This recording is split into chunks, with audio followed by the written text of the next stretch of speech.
พี่น้องเดี๋ยวนี้นั้นประตูก็พาพี่น้องมาฮอดที่บ้านปังปุงกันแล้วพี่น้องในบ้านปังปุงที่ว่าเป็นบ้านเก่าแก่ของบ้านพอเมียนนะพี่น้องแต่ว่าเขาจะอุปยุงงานออกไปกันแล้วนะพี่น้อง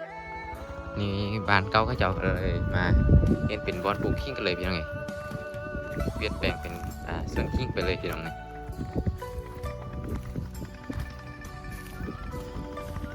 มันมีคือว่าเครื่องปลูกเครื่องฟัง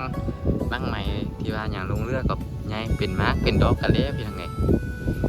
คือว่าเขาเจ้าเขาบ่ได้อยู่บ้านเพราะว่าบ้านก็ย้ายออกไปกันแล้วคือทางนั้นจะมีบ้างใหม่ไงขนาดเลยพี่น้องเป็นมังม่วงนะพี่น้องนะ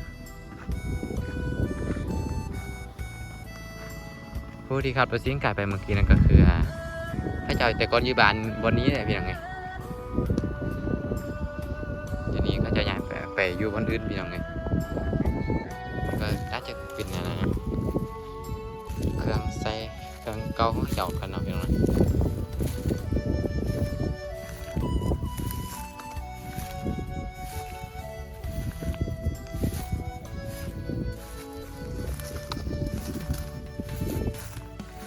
มาตัวชื่อได้ว่าเงินเหล่าอยู่บนนั้นแล้วก็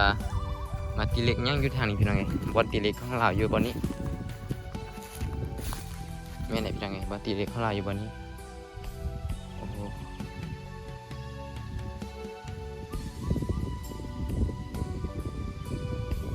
เขาเจ้าก็ทางให้ได้ขอสุกคนนะพี่น้องนี่เขาเจ้าก็ทางให้ไปเพราะว่าไอ้ไม้นี่เขาเจ้าจะเน้นเป็นให้เขาพี่น้องไงทางไม้เพื่อปุ๊บเขาแล้วส่วนให้เขาที่เขาจะทางไม้เพื่อปุ้งเทกันเนาะพี่น้องท่านก็จะเห็นแบบนั้นเจ้าอย่างบ่ทันง่ายกว่าเราไปนี่บ่โตกับบ่ฮู้ว่าเดี๋ยวนี้มันเป็นจะเป็นแบบใดนะพี่น้องอาจจะเป็นแบบคันถ้าว่ามันสิเป็นดังเดิมก็จะเป็นป่าไม้นะพี่น้องจะเป็นป่าไม้ที่คิดนี้จะบ่มีให้บันไดมันจะเป็นป่าไม้แล้วก็เป็นเงินลังเป็นแต่ละลังไปนะพี่น้องไงลังเงินลังนึงอยู่นี่แล้วก็เปลี่ยนบอนที่ว่าเราเป็นหินเป็นสถานที่เงินเก่าของเจ้านั่นก็จะเป็นเงินแต่ละลังระยายกันไปตามทางนะพี่น้องไงย้ายกันไปตามทิศนี่เลยพี่น้องไงจะมีของหมู่ย่างต่างๆพี่น้องไงมาตัวก็ชี้ได้ขนาดไหนพี่น้องตอนนั้นยังเป็นตอนนั้นประตูยังคิดได้ประมาณมันค้างในประมาณปี2016-17นี่แหละพี่น้องไงประมาณนั้นมันจะเป็นแบบเงินของส่วนพอเมียนที่ว่าดังเดิมเป็นเงินดังเดิมของส่วนพอเมียนอยู่ทางนี้กันเลยพี่น้องแต่ว่าเดี๋ยวนี้จะเอาบริยุกันแล้วพี่น้องไงเดี๋ยวนี้นะเราก็มาห่อส่วนยางเลยได้พี่น้องไงมาห่อส่วนยางเขาก็จะเอากันแล้วพี่น้องมีควายนะพี่น้องทางนี้ปกติบ่ค่อยมีควายมาได้นะพี่น้องทางนี้ปกติก็บ่ค่อยมีควายมาได้เพราะว่าอยู่สถานที่สูงพี่น้องไงอยู่ถึงจำรอยแล้วควายนี่มันอาจจะอยู่เก็บบนเพียงบนที่มันมีน้ำนะพี่น้องแต่ว่านี่มันอยู่พี่น้องไงเพราะว่าเป็นเขาจะมาเลี้ยงเท่านี้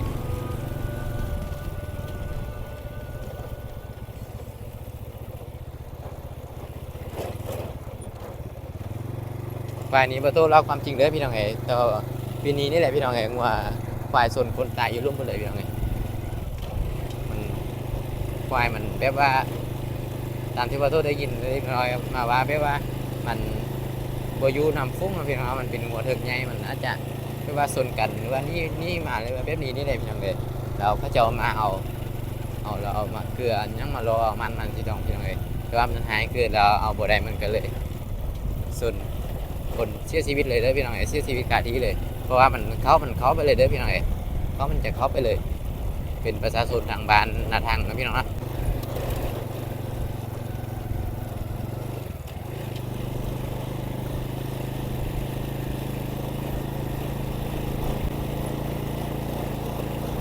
เดี๋ยวนี้นั่นก็กำลังเข้าสู่เขตบางบงกันเลยนะพี่น้องเข้าสู่เขตบางบงบ้านเก่ากันแล้ว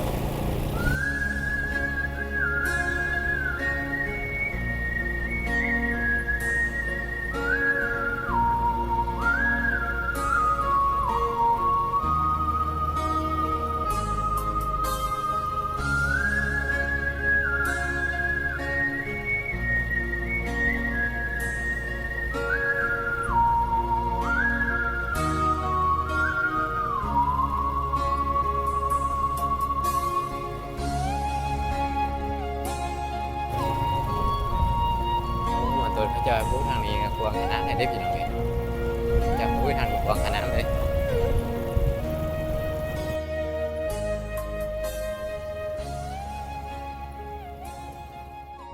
พี่น้องที่นี่นั้นประตูก็พาพี่น้องมาฮอดที่บ้านปังปุงกันแล้วพี่น้องไงบ้านปังปุงที่ว่าเป็นบ้านเก่าแก่ของบ้านสุดพอเมียนนะพี่น้องแต่ว่าเขาจะอุปยุกต์งานออกไปกันแล้วนะพี่น้องเนาะนี่บ้านเก่าเขาเจ้าก็เลยมาเห็นเป็นบอนปลูกขิงกันเลยพี่น้องไงเปลี่ยนแปลงเป็นสวนขิงไปเลยพี่น้องไง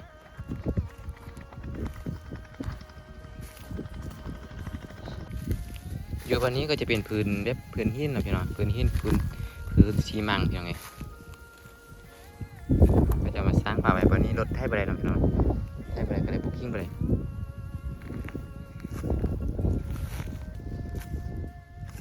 เป็นอาจจะเป็นของหมู่เขาเจ้าพี่น้องเป็นของหมู่เขาไปพี่น้องไงไปพี่น้องเดี๋ยวว่าตัวจะพาพี่น้องขึ้นไปเบิกหนังถึงว่าเป็นเว็บใดนะพี่น้องนะโอ้โหพี่น้องไงพอมาฮอดแต่บ้านเก่าของสนเผาอีเมียนก็ได้ยินเสียงนกคอนโดกแล้วก็เสียงเสียงแมงตัวนี้พี่น้องไงประตูก็บอกว่าซื้อว่าแนวใดเดี๋ยวประตูจะให้ฟังเสียงเบิกนะพี่น้องนะ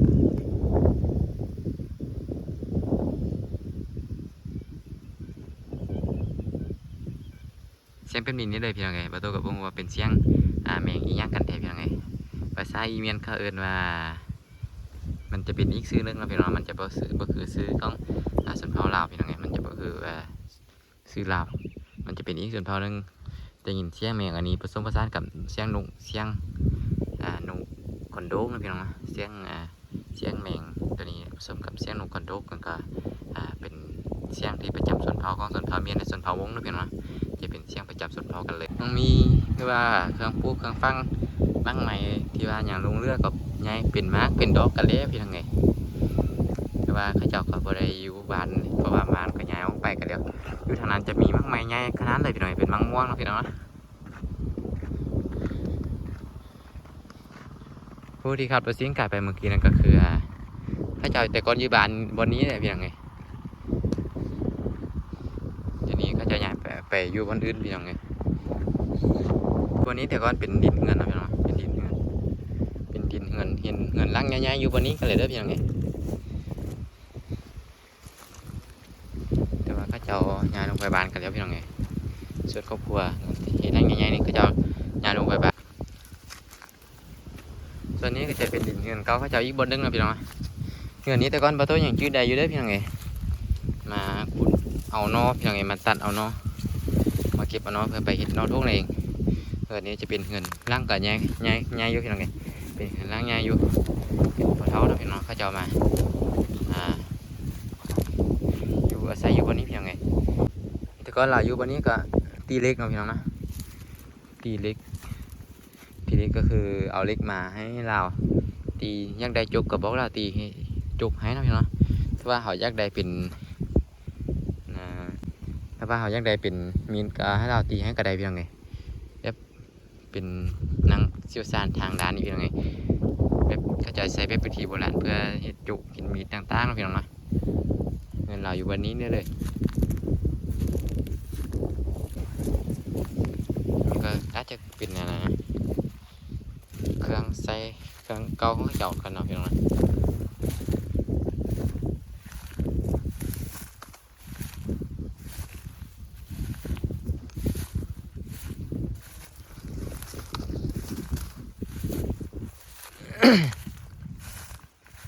มาตัวชื่อได้ว่าเงินเราอยู่บนนั้นแล้วก็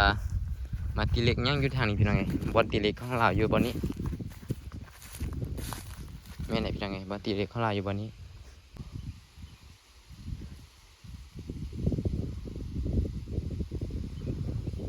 เขาเจ้าก็ทางให้ได้พอสมควรนะพี่น้องนี่เขาเจ้าก็ทางให้ไปไว้เพราะว่าให้ไม้นี่เขาเจ้าจะเน้นเป็นให้เขาพี่น้องไงทางไม้เพื่อปุ๊บเขาแล้วส่วนให้เกาที่เขาเจ้าทางไม้เพื่อปุ้งเทกันเนาะพี่น้องท่านก็จะเห็นแบบนั้น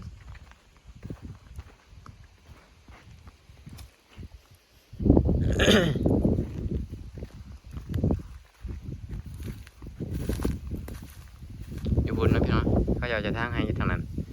ทางมาเพื่อปลูกเขากันเลยเพื่อทางมาเพื่อปลูกเขากันเนาะพี่น้องทางมาเพื่อปลูกเขา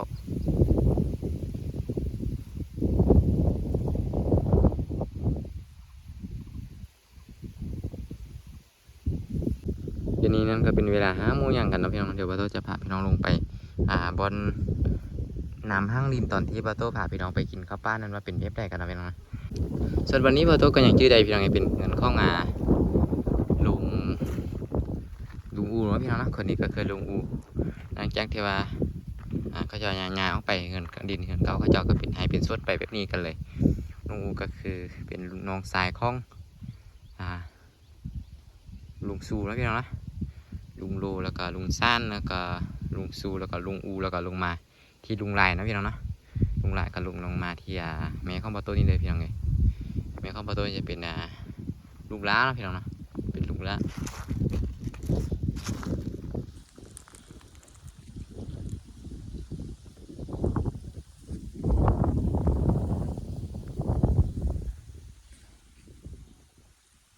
ถ้าว่าเขาจะเอาอย่างบทันง่ายกว่าเราไปนี่บโต้กับบุหัวเดี๋ยวนี้มันเป็นจะเป็นแบบได้นะพี่น้องนะอาจจะเป็นแบบขั้นถ้าว่ามันที่เป็นดังเดิมก็จะเป็นป้าไม้นะพี่น้องนะจะเป็นป้าไม้ที่คิดนี้จะบ่มีให้บันไดมันจะเป็นป้าไม้แล้วก็เป็นเงินร่างเป็นแต่ละร่างลงไปแล้วพี่น้องไงร่างเงินร่างนึงอยู่นี่แล้วก็เปลี่ยนบอนที่ว่าเราเป็นเห็นเป็นสถานที่เงินเก่าของเจ้านั่นก็จะเป็นเงินแต่ละร่างเลยย้ายกันไปตามทางนี่พี่น้องไงย้ายกันไปตามเคสนี่เลยพี่น้องไงจะมีของมูย่างต่างๆพี่น้องไงประตูก็ชี้ได้ขนาดไหนพี่น้องตอนนั้นยังเป็นตอนนั้นประตูยังชื่อได้ประมาณมันค้างในประมาณปี2016-17นี่แหละพี่น้องไงประมาณนั้นมันจะเป็นแบบเงินของส่วนพอเมียนที่ว่าดังเดิมเป็นเงินดังเดิมของส่วนพอเมียนอยู่ทางนี้กันเลยพี่น้องแต่ว่าเดี๋ยวนี้เขาจะบริยุกันแล้วพี่น้องไงพี่น้องเดี๋ยวประตูจะพาพี่น้องเดินทางต่อกันเลยเนาะพี่น้องนะเดินทางต่อกันเลยจะลงไปทางนั้นกันเลยเนาะพี่น้องนะลงไปทางบัดทางไปเลยพี่น้องไงจะเป็นอะไรก็ต่อท่าติดตามชมไปเบิ่งกันนะพี่น้องเนาะ